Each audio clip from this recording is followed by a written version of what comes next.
आता आपण जेव्हा आता प्राण्यांचा वगैरे व्यवसाय करतो, आता बघा सुरुवातीला जसं आफ्रिकन बोर वगैरे नवीन नवीन आलं तेव्हा सर्वांनी घेतलं आणि सर्वांनी त्यावेळेला आम्ही सांभाळू तर त्याच्यासोबतच जसं बिटल वगैरे आली, बिटलचं पण मग नवीन नवीन सर्वांनी हौसेने घ्यायला लागली. तसंच आता नारी सुवर्ण वगैरे आहे. आपण हौसेनं सुरुवातीला नवीन नवीन येतो त्यावेळेला घेतो नक्की, पण ते प्रत्येकाला जमेल असं नाहीये, प्रत्येकालाच ते पालन करता येईल तसं सांभाळता येईल असं पण नाहीये. आता तसं बघू शकता की जसं आता काही लोक असे पण म्हणतात की आम्ही कर्ज वगैरे काढू, मग त्यातनं कर्ज वगैरे फेडून टाकू, कागदावर हिशोब असतो. आता काही जर आता ह्यांचंच घेतलं तर काही लोकांचा असा पण प्रश्न होतोय कागदावरचा की 15 माद्या घेतल्या, 15 माद्यांना 30 पिल्लं झाली आपली 3 लाख रुपये उभे झाले. तर कसं आहे ना, हा कागदावरचा जो हिशोब आहे ना तो कागदावरच राहतो. कारण की मुलात जे घडतंय, मुलात जे स्वतःची घडतंय किंवा पालन करताना जे काही आपल्याला अडचणी येतात, आता काही लोकांचे बघा हौसेने घेतलं आणि काही लोकांचे बंद झाले, काही लोकांना सांभाळता नाही आलं, विकता वगैरे नाही आलं. मग ही सर्व जी प्रॉब्लेम्स आहेत तर त्यावेळेला येतो. आणि काही लोकांनी मात्र समजा गेलाय म्हणजे तडजोड करून पण केलं, पुढे ढकलत नेलं, अजूनपर्यंत आहेत काहींकडं. तर हे सर्व प्रत्येकाला जमेल असं नाहीये. सुरुवातीला तसंच झालं की आपलं जसं आफ्रिकन बोर वगैरे सुरुवातीला आलं, सुरुवातीला जसं तिचं माहीत पडलं वजन वगैरे कसं आहे, हे सर्व माणसांनी मग त्यावेळेला घेतलं. काहींनी कर्ज काढून घेतलं तर काहींनी आपलं जसं आपले स्वतःची हे होती तशी घेत गेलं. पण ह्याच्यात जे आतापर्यंत टिकून राहिले ते एक्सपर्ट आहेत, कारण की त्यांना ते सर्व गणित माहीत होतं कसं करायचं आहे, त्याचा मार्केट कसं उभं करायचं आहे, त्यांना ते मार्केट वगैरे माहीत होतं.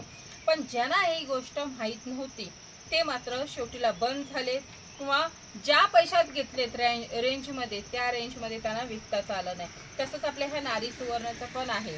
आता शेवटला जर प्राण्याचा एकदम शेवट बोललात ना तर मटन मार्केट आहे आणि तो बाकी कुठलाही मार्केट नाहीये, मग मटन मार्केटच हा शेवट आहे. तसंच आपल्या ह्या प्राण्यांचा पण तसंच होत आहे. आता हे नारी सुवर्ण वगैरे आता लोकांना माहीत पडायला लागलेलं आहे आणि तशाने मग आता हौस होते की घ्यायचं वगैरे काही प्रश्न नाही, घ्या. पण एकदम लॉट मागतात ना, जेव्हा मला 20, 25 पाहिजेत, 50 पाहिजेत, ह्या वेळेला काय होते माहितीये का, घेते वेळी घ्याल पण सांभाळते वेळी जेव्हा त्यांची पिल्लं होतील, जेव्हा तुमच्याकडे जास्त प्राणी होतील ना क्वांटिटी, त्यावेळेला विकायला तुम्हाला प्रॉब्लेम येणार आहे. आणि त्याच्यासोबत काही लोक असे पण विचार करून घेणार की जर समजा आता ह्यांना घेतलं आणि मी रानात नेऊन चालेल तर बाबांनो तसं करू नका. कारण की कसं आहे की प्राणी एक ते घ्या, कमी घ्या, भले 2 ठेवा 3 ठेवा, जेमतेम 5 ठेवा, पण जास्त ठेवू नका. कारण की त्यावेळेला मग तुम्हाला सर्व हे माहीत पडायला लागतंय, त्याचा अभ्यास वगैरे, त्याच्यासोबतच शेड वगैरे पण असणं गरजेचं आहे.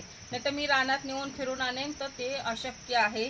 कारण की मेंढ्या ज्या आहेत त्या ओके आहेत, मेंढ्यांचा वगैरे चालेल, पण मेल मात्र नारी सुवर्णाचं तर अजिबात रानात फिरून वगैरे आणण्यासारखं नाहीये. कारण की कसं हौशी पोटी ह्या 2-3 दिवस समजा नेलात, पण ज्या वेळेला आता असा मेल जर आमचा मेल आहे तसा जर असेल मोठा मेल तर मात्र कुठल्याही कोणाकडचाही नारी सुवर्ण असू दे, नाही तर म्हणाल की आमच्याकडचा, तर कुणाकडचाही नारी सुवर्ण मेल असू दे, रानात फिरस्ती चालू शकत नाही. आणि हे सर्व सांगायचं कारण म्हणजे कसं आहे तुम्हाला, आता आम्ही जसं मेंढीपालन चालू केलेला त्यावेळेला आमचं मेंढीपालन बघून वगैरे एकाने काय केलं की गाय पालन करायचा विचार केला.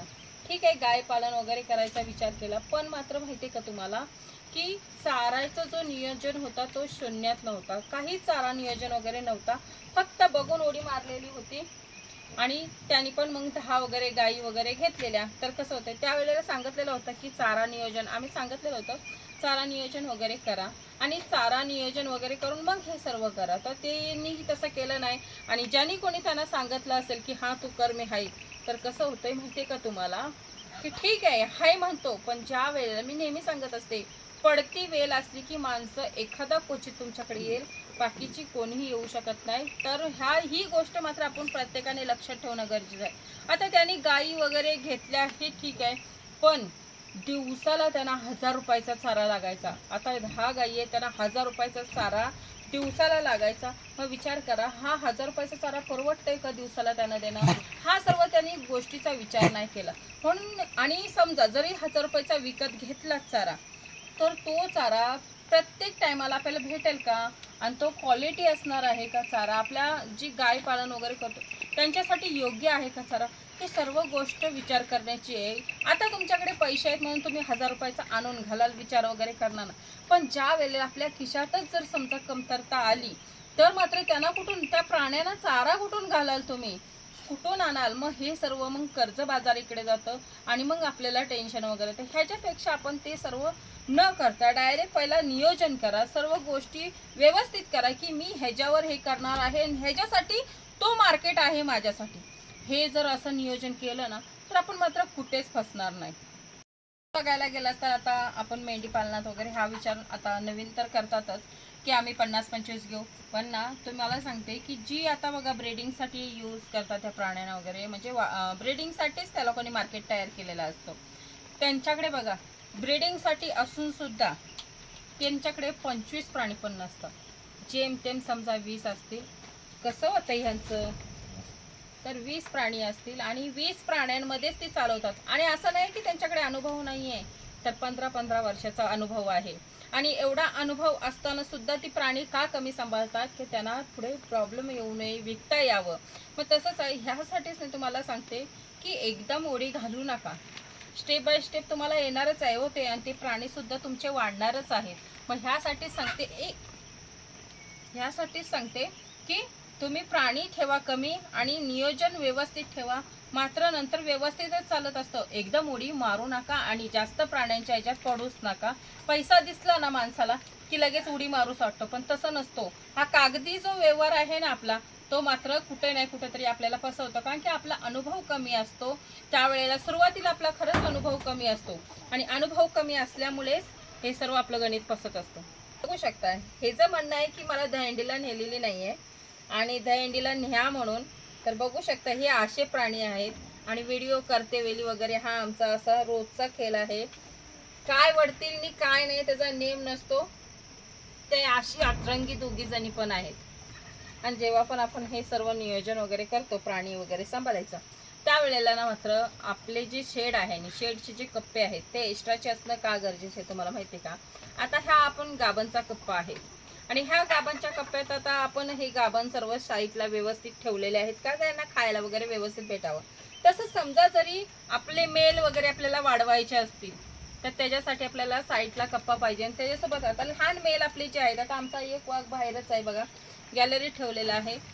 असं नका समजू की तो लहान आहे तर तो काय करणार आहे, काय आहे तर त्याने काही नाही केलं ना तरी तो जो मागे लागतो, मागे लागून जेव्हा सतवतो ना त्यावेळेला ह्यांना खूप त्रास होतो। आता ह्या गाभण असल्यामुळे कसं होतं, ह्यांच्या पोटात 3 पिल्लं 4 पिल्लं ही असतात, 2 पिल्लं असली तरी पण ती जेव्हा पोटात वजन आहे ती पळू शकत नाही आणि तो मात्र ह्यांना सोडू शकत नाही। हा गोष्टीसाठी ना तो खूप सतवत असतो, खूप महिन्यांना पाठी लागत असतो। ह्यासाठीच आपल्याला मेलचे कप्पा हा वेगळा सेपरेटली असणं गरजेचं आहे आणि नियोजन पद्धत ह्यांचा चारा वगैरे पण व्यवस्थित। मेल हौसन आपण ठेवावे की वाढवावे, पण कसं होतंय वाढवल्याच्या नंतर त्यांची जी राहण्याची सोय आहे ती पण सेपरेटली पाहिजे।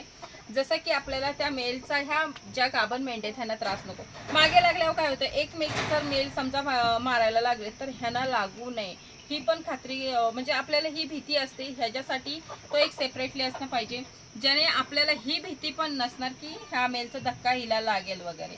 आणि हे सर्व नियोजन परफेक्टली असले, गाभण वेगळी असली, मेल वेगळे असलेत आणि हे सर्व कप्पे असलेत ना, कमीत कमी 4 कप्पे तरी पाहिजेत, ज्याने आपल्याला काहीच टेन्शन नसणार आणि 4 कप्पे असले ना की काहीच प्रॉब्लेम येत नाहीये।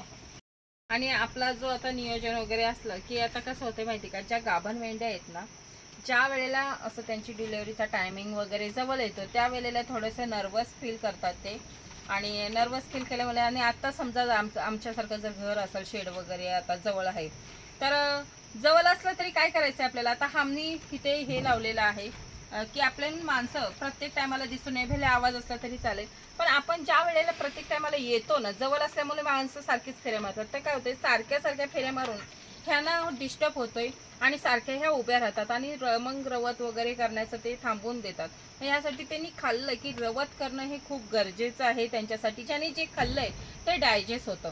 तसंच आहे आता हे डायजेस्ट वगैरे होतंय तर खरं आहे, पण हे असल्या अतरंगींना आता किती पण काही बघा, ह्यासाठी शेड मजबूत असणं गरजेचं आहे तुमचा पण। आता बघू शकता हा भीमा काय आम्ही पण कमी नाहीये, तर आपण आता एक नवीन सिस्टम लावलेली आहे ती बघू शकता इकडे।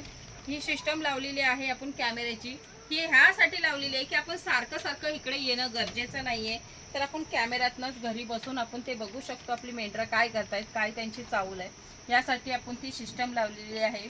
आता ही सिस्टम मी म्हणत नाही की पटकन कुणी लावा, आता ह्यासाठीच आहे की आता हे बघा, ही जी मेंढी आहे आपली आणि ही मेंढी ह्या आता 7-8 दिवसात तर होतीलच डिलेवऱ्या, कारण की त्यांचा आता जवळ दिवस आलेले आहेत। मी थोडंसं नर्वस आहेत त्या, आपण जेव्हा पण येतो ना त्यावेळेला बघा ह्या नर्वस असल्या ना तशा जवळ येतात। आता आम्ही तर कसं आहे माया लावतोय आणि शेडमध्ये आलं की आमचा पोरं पण असलीत नाही आम्ही पण असलेलं, ह्यांना गोजरायची सवय लागलेली आहे, त्यामुळे ती एकदम नर्वस असलीत ना की जवळ येतात। आणि जर एकीला गोजरत असलं तर दुसरीनं मध्ये येऊ नये, मग त्यांना थोडंसं राग येतो, मग एकमेकींना ढुसळतात। मग आपल्या ह्या आता जवळ आलेल्या आहेत, ह्या 7-8 दिवसात तर डिलेवरी होईल त्यांची, यासाठी प्रत्येकांना नियोजन परफेक्टली ठेवा। तसंच मी प्रत्येक टायमाला सांगते ना मेल मारतात म्हणून, तर आता कोल्हापूरला जो आपला मेल दिलेला आहे त्या मेलनी त्या दादानी फोन केला होता की तो मारतच नाही तर तांगडून मारतो, त्यांना पण 2 वेळा मारलेला आहे। आणि एक दुसरे दादा आहेत त्यांनी पण सांगितलं की सुरुवातीला आणलं लहान होतं, खूप छान वाटत होतं, आणि हा कागदावरचा गणित आपला खूप हिशोबाने आपण फास्टमध्ये करत होतो। तर कसं आहे ना, जो कागदावरचा गणित आहे ते आपला अनुभव नसतो त्यावेळेला तसंच राहतं। आणि आता त्यांनी मेलला मस्त खुराक वगैरे घातला, खुराक वगैरे घाला बोलल्यावर घातलंय खुराक वगैरे, आणि खुराक वगैरे घालून आता तो चांगला अगदी मजबूत तगडा झालेला आहे। त्यामुळे काय करतोय माहितीये का, ते सांगतायत की पाणी पण ठेवून देईना मेल, एवढा मारतोय। मग विचार करा, आता सुरुवातीला लाड केले, मग ह्यासाठीच मी प्रत्येकाला सांगते आपल्याला माहित नसतो त्यामुळे आपण जो अभ्यास कमी पडतो त्याच्यामुळे हे सर्व होतं। ह्यासाठी मी तुम्हाला डिटेल सांगत असते की आपला मेल वगैरे मारतो याला खुराक घालू नका, पाणी सुद्धा ठेवून देत नाहीत। आता जर त्याला त्यांनी काढला, त्यांचा असं आहे की आता जर त्यांनी काढला तर पुन्हा त्या मेंढ्यांना मेल 25,000चा आणायला लागेल। यासाठी त्यांना सगळं म्हणजे आता प्रॉब्लेम होऊन बसलेला आहे की काय करायचं नक्की। यासाठी अभ्यास करा, अनुभव घ्या, इकडून तिकडून माहिती घ्या, नुसता कागदावर गणित करू नका। आणि प्राणी ठेवलात, ही प्राणी खूप चांगली आहेत, पण प्राणी ठेवलात तरी कमीपासून सुरुवात करा।